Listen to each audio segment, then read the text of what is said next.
Hey, it is your buddy, Peace and Harmony with you here today. Much love going out to all the beautiful, empowered harmonizers. How are you? We are zooming in and focusing in on a great viewer question, and that is to go and understand a little bit more about the connection between having a relationship with someone who is psychopathic and sort of that trauma bond that is created and how that affects you and how do you really change out of that. It is really like a energy shift or an alchemy, meaning where you change matter, just like the alchemists did in the ancient days where they changed like lead to gold. They were able to transform, and this is what you can experience and will experience is a transformation, just like lead into gold. I mean, this is what healing is. It's sealing up the scar. It is sealing up the scar, almost like if you've ever seen like aloe vera juice, the way it's like, it's just sealed over. It just kind of seals. It's very cooling. To be able to have that experience is important when we're talking about understanding the dynamics between having a trauma bond, meaning a relationship that's kind of based on hurting each other or being hurt yourself, the other one being unscathed, or something that is out of balance and out of awry. So it's usually that when we're breaking down and understanding a relationship with someone who is narcissistic or psychopathic, you are talking about someone who wants to win. They just want to win. It's just, they just want to have a sweep. Like the ball games, they have, a 3-game sweep. They just want to win. For some reason, there is a compulsion and an obsession that is relentless, where they just need to always be right. I don't know if you call it a righteousness. Righteousness is kind of based not in narcissism, but it's not part. I would say that's not part of a a narcissistic dynamic with someone who is trying to relate to them. But to understand that these types of individuals are on a spectrum. At the very end, at the psychopathic, you've got people who have no conscience. They have no morals. They don't care whatsoever. I mean, they'll do whatever to a company. Reroute checks. Whatever it is that they want. They're looking good. It's just how they go about their life. To them, it's have you ever seen those videos, those horrific videos where people are rampaging the stores when the electricity goes out for a day, and they're just ransacking everything? That's kind of like an approach that a psychopath feels. I want you to understand, if you're dealing with someone who is psychopathic, you better know what they have going on inside.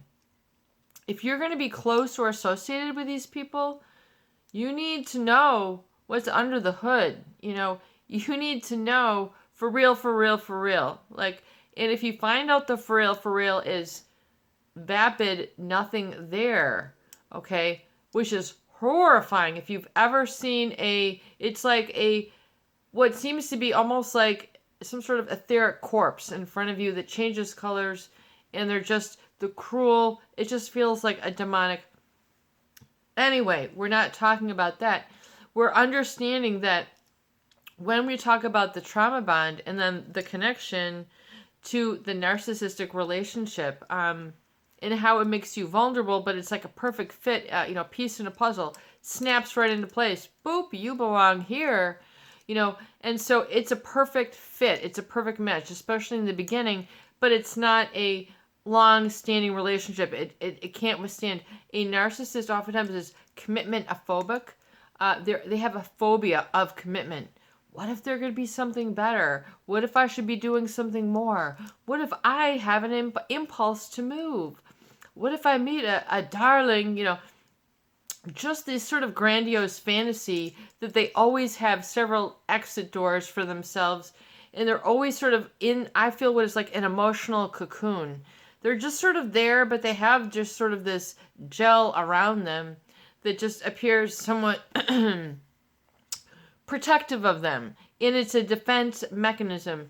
The narcissism is a defense mechanism for these individuals to survive. And it's deeply, deeply, deeply ingrained to the point where it's become their personality and they identify with it. You know, your personality is how you identify with, you know, your feelings, behaviors, decisions, choices, and the becoming of such. However, but understanding that the narcissist, they're always going to be right, and they're always going to want you to know that they've just got that little bit sharper edge than you, and they're always going to just sort of nick you, you know, when they're done or while they're talking. And, you know, a lot of people, they just don't know what they're dealing with. So they just put up. They have to develop a tolerance. You know, just as if it got cold outside, ooh, we got to hang in there. You develop a hang in there tolerance also as a coping mechanism. But to realize that, you know, when you are traumatized, when this is very severe, so like the dynamics of this, but between a parent and a child. Okay, so, you know, when we're talking about that, and you're talking about narcissistic parents with their children, imagine how damaging that can be when a child, all they need is someone to be right there with them, you know, glued to the tummy, glued to the hip, glued to the shoulder. Show me how to do the blacks. Show me how to write A. You know, show me. They are just like sponges. Show me, show me, show me. You know, and they are absorptive like that.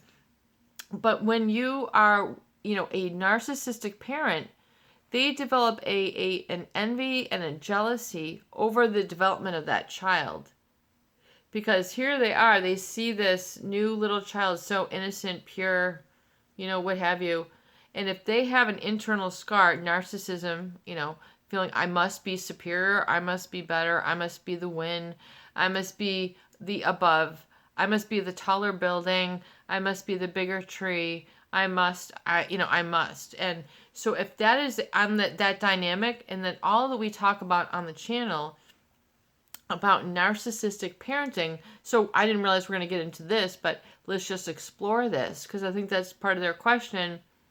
But that, you know, in the parent-child dynamic, if that parent is approaching the relationship with the viewpoint that, you know, I've got this little innocent, pure child, you know, who I could raise up, and I could be right there and show them and be close and do the right thing, and, you know, have a conscience and have a selflessness and have an empathy, knowing that that child needs this, they need that, you know, I need to teach them this, I need to show them, especially about their feelings, how they relate to their other children, how they develop discipline and routine and structure and being instructive so that they can have that connection. I show you A, I got A. You're developing a connection. So in that dynamic, if you have a narcissistic parent who's coming at and approaching the relationship with, I have to have the bigger building, I have the bigger, you know, the bigger tree, I have to have, you know, you're always going to feel that overbearing energy.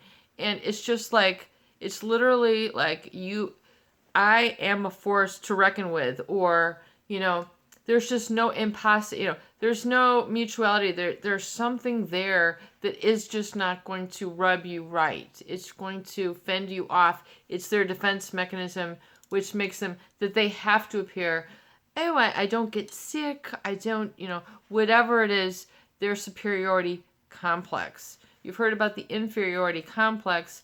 I think it should really be called a superiority complex. Let's just do that.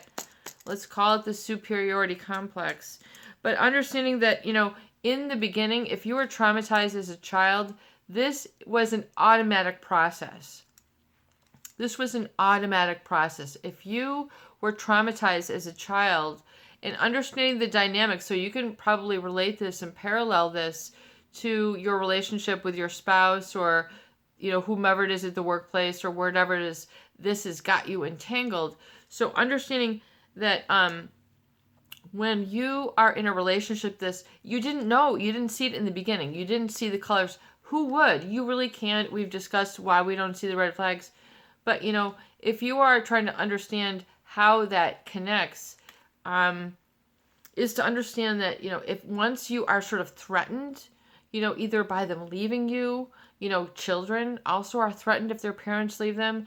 You're threatened if your fiance is going to leave you. You're threatened if your spouse is intimidating you and, barking out this and saying that. And, you're feeling like, whoa, this is got me like, I'm just sizzling inside with fear. Anxiety is on high kilter. You're zinging out, it's very uncomfortable, and you can't channel the energy. When you're in that, it's going to leave a scar. It's just, it's an automatic process. It's a survival process that's just innate within you. It's just part of how your body processes experiences.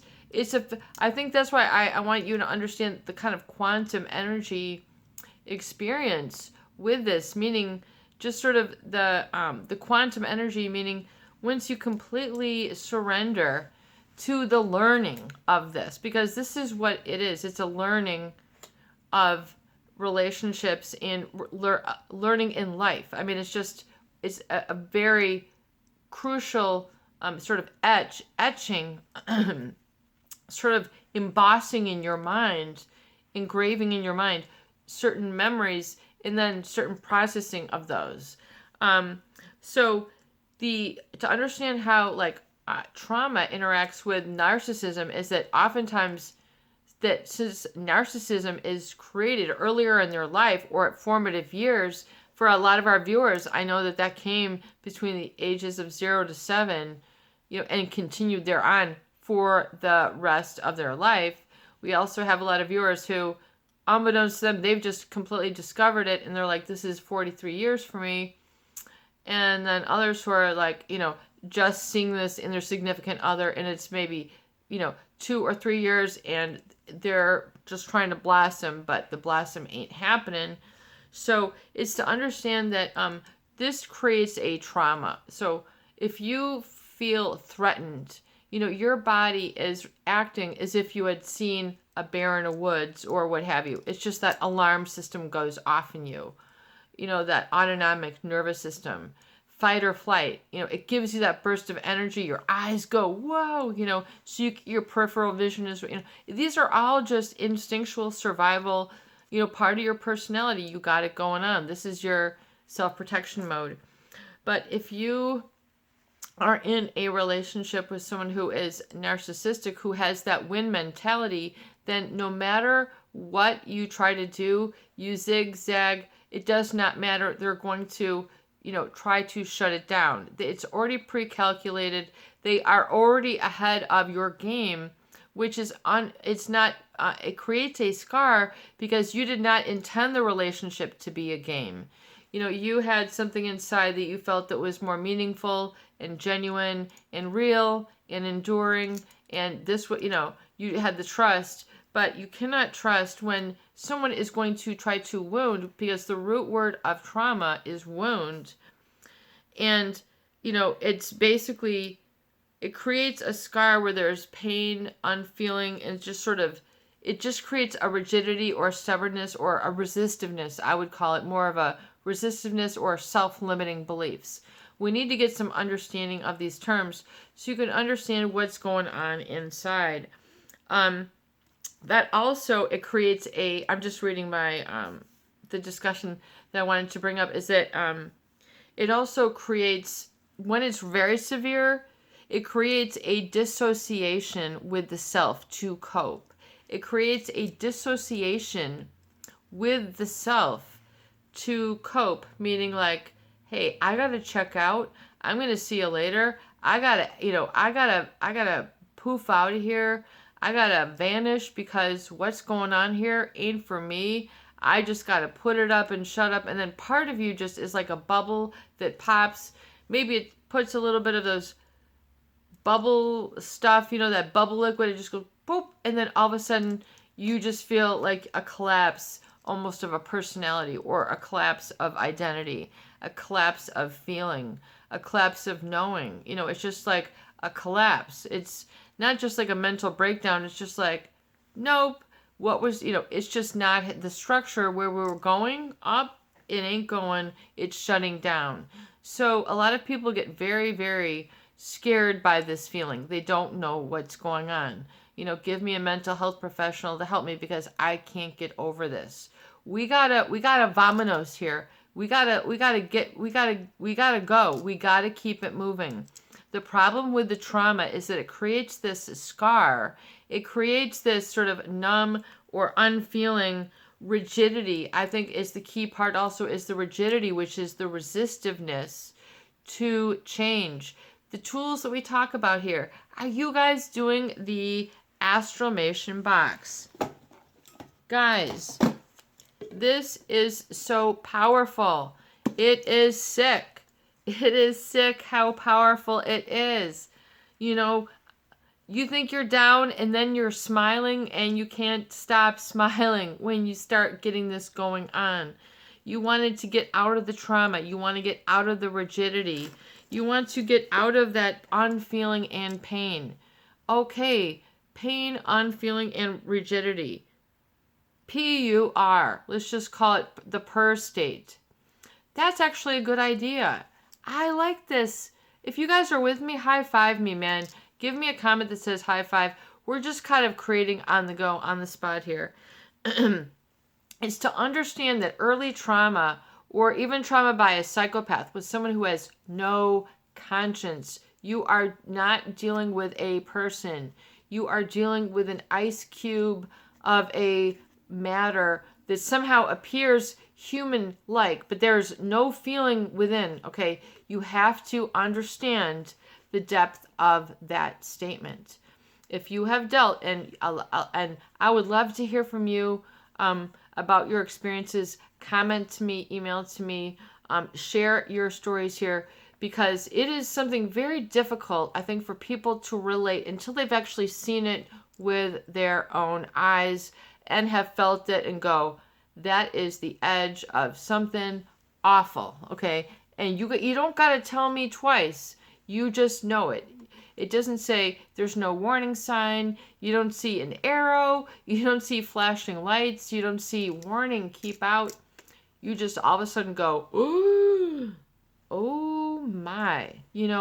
There is something up here, and you know that you don't want to be involved. And you're just, and then, but the problem though is to understand how the trauma is created and, how your body reacts, and to know that it's an automatic process. In other words, just like your heart beating and your lungs breathing, it's automatic. It's just what your body does. It's not your fault. It's not, why would you think I'm stupid or weak, or identify yourself with a lot of these problematic states? Yes, it does create problematic states. There's no doubt about it. But what I would like to explain and help you to understand, that this is an automatic process. It's not like you made a wrong decision to freak out. It's not like there's a weakness in you to start crying. It's not that it's a weakness in you to get, overwhelmed by what you have to do, or severely sad or severely angry. I mean, these are automatic processes, like breathing, like your heart beating, like you're walking. I mean, it's not that it's not a weakness. So I want you all to understand that, when you feel traumatized, it's not a weakness. It's not because you weren't strong enough. It's an automatic, process for you to go into that fight or flight and then, be able to survive. And so, do you fly? Do you escape and run and leave it and survive that way, escape the bear? Or do you go, oh man, I gotta be with this bear pack. I better put it up. I better look like a bear. I better walk like a bear. And I better talk like a bear. And then pretty soon you go, I am not a this, And so it's understanding that the healing is to really understand those feeling states and then immerse those, I would say, really with more warmth, with full presence, and restore your whole memory of that with a warm presence, because it's to understand that you identified with something at that level, and so you had to develop a rigidity in order to cope with it. I mean, it's an automatic process, but now to take your understanding to the next level is to look at it from the true higher perspective. And to understand, yes, the people will then dissociate in order to cope. In other words, deny part of themselves, ignore part of themselves, neglect part of themselves, develop a high tolerance for abuse. Especially like with people who are psychopathic, a lot of them feel no pain, and they abuse others to the point where they're so overwhelmed that they are numb to the pain. They've been hurt so many times that they are numb, and they just continue. It's like an addiction to being self-destructive in a very strange, chaotic, romantic, not romantic, chaotic, not living together way. It becomes very overwhelming. And a lot of people then dissociate from their true needs in order to cope with it. So it's an automatic process, like breathing, it's to protect yourself. But also, just when things, when your system gets sort of hyper aroused, you have to be able to say and identify that state. Hey, I don't like that hyper aroused state and what that looks like with me screaming. I don't want to be the person on that Jerry Springer show that's, yelling at people and throwing things and they look like a fool. I don't want that to be me. So you go, nope, I'm disengaging from this chaos. And then, you begin to back it off. It's a matter of being able to understand that same capacity of knowingness and vision, but to understand that rigidity, now you can look at it and then just diffuse it and rake it through so that there's flow. Just, because the body will tend to hold on to it, because it's been repeated. And just like when you know your ABCs or your 1, 2, 3s, it's something you've memorized and know it it's just part of you. That anxiety can be part of you. That block can be part of you. Just as you can say your ABCs, you can block up right away. You can dissociate right away. It's because it's been so memorized.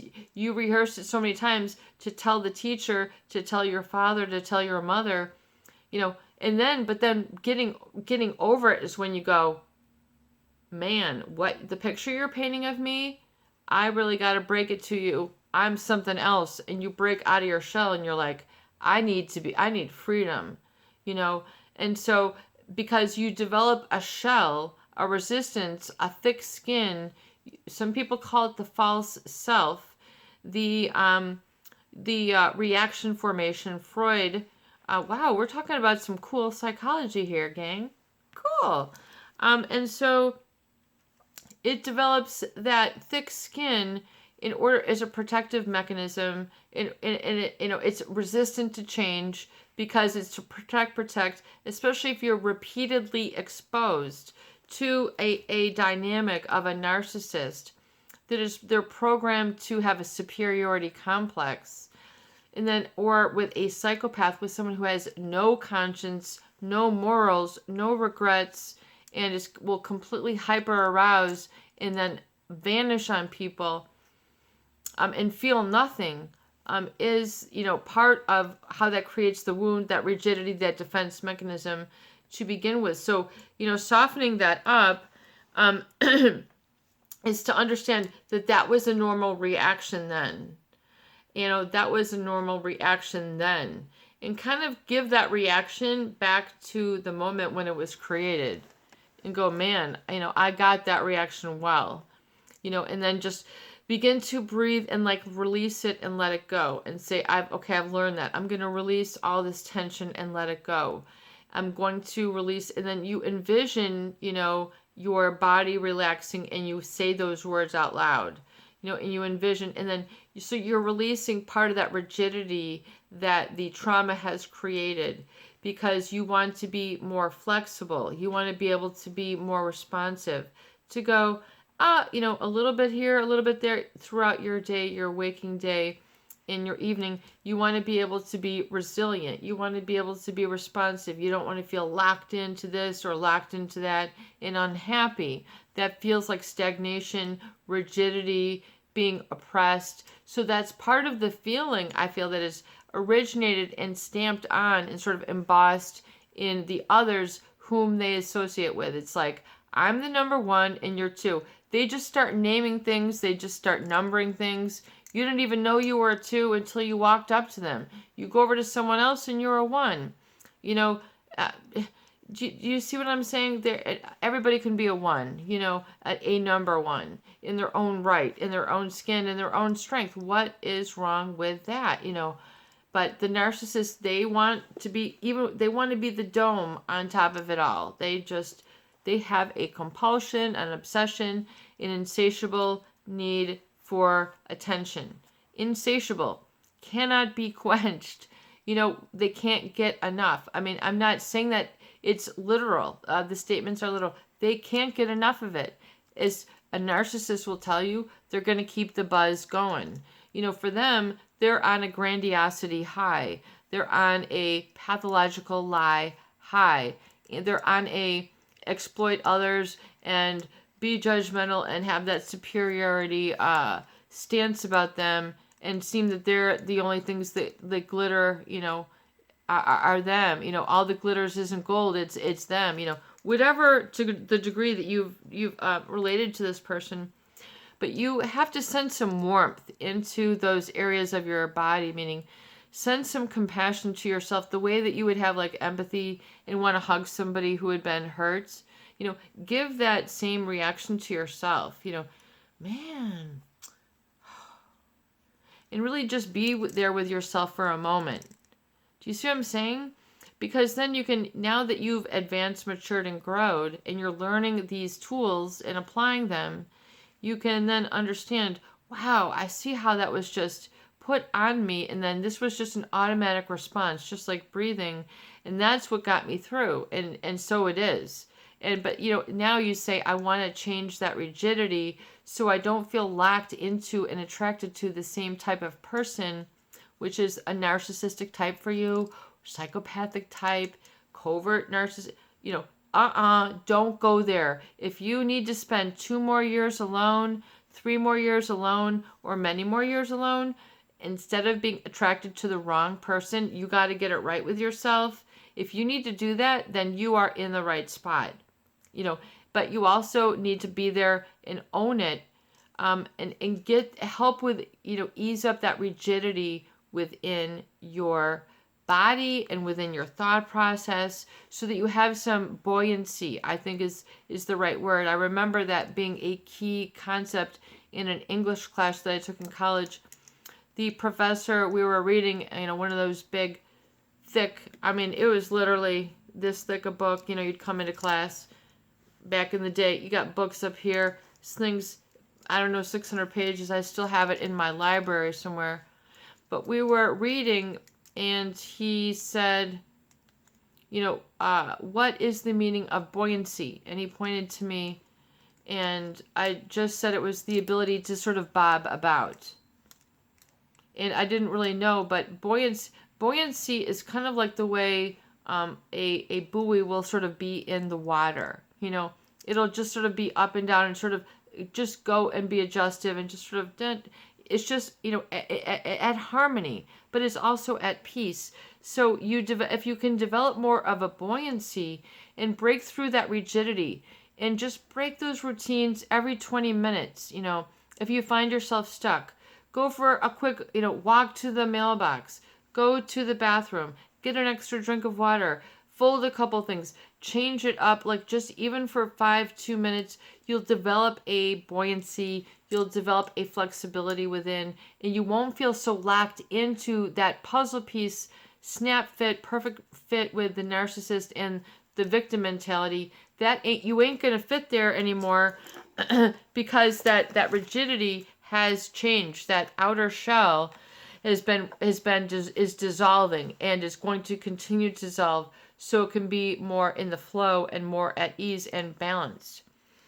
And that is really what is important, because the true healing means you actually heal and then you feel and find your right spot where it is a true and happy and beautiful fit, you know, where you've been seeking, but it has to be worked on and allowed. This is your buddy, Peace and Harmony, with you here today, and I hope that these videos do help. Please share, please subscribe, and please donate for more great tools, videos, discussions, and support. Peace out. Have a great day. Make it beautiful.